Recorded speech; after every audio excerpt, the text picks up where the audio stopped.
Ini ndinonzwa James Checha. Ndinogara muno muengezi. Mwaisabhuku mukono. Aku ndio zvimabasa zvatinongoitawo sevanhu vasi kuenda hawo kumabasa.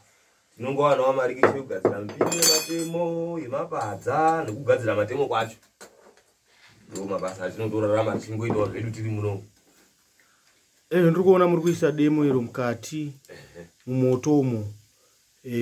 Rotora nguva yakadii kuti muzoribvisa ipa muchiurura muchizvesa pampinya? Ritori nguva yakareba, asi nhau yekungoti hangu pendavesera moto wacho hapasipo. Ndinovesera panze apo pane inonzi mvuto. Ndinongotora 2 minutes ndienda kuisa mupini. Kandapombera nemvuto ya. Matemo acho munopfura zvakare? Wongu. Saka mukapfura demo moveza mupinyi momba mazvibatanidza. Kana makuzvitengesa mune makuzviita mari? Ndakusiyanawo nesize. Zvakaita senge size yechitemo chamuri kuona chine chichitawo $3. Ichingoendawo nekukura kwako demo racho. Idzo simbi dzokupfurisa matemo acho munonge muchidziwana kupi? Ndinototengawo. Unototengawo kune vamwe maspring emota aya. Unototsvagawo kune anawo. Zviri kukuraramisa zvakadii basa ramuri kuita? Zviri naniwo zvokuti vana vangu vanawo kudyawo chikafu nekuendawo kuchikoro.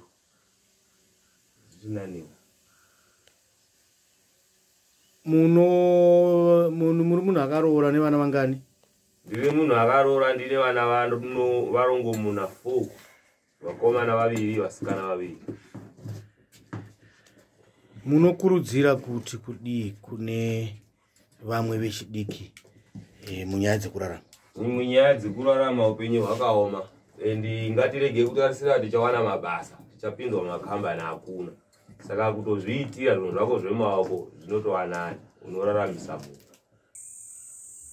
Ndezvipi zvamakaunganidza zvokuti mukanzi ndakaita chakati kubva mukupfura matemo nokuveza mupinyi ndakaita ichi? Sekutanga ndakaroora mudzimai. Ndikatengawo zvimbudzi zvangu netumombewo tushomawo twandinato. Makaroora mukadzi nekuveza mupinyi? Mukatopedza kuroora pfuma? Kuroora hakuperi. Ndinobhadharawo vadoko padiki.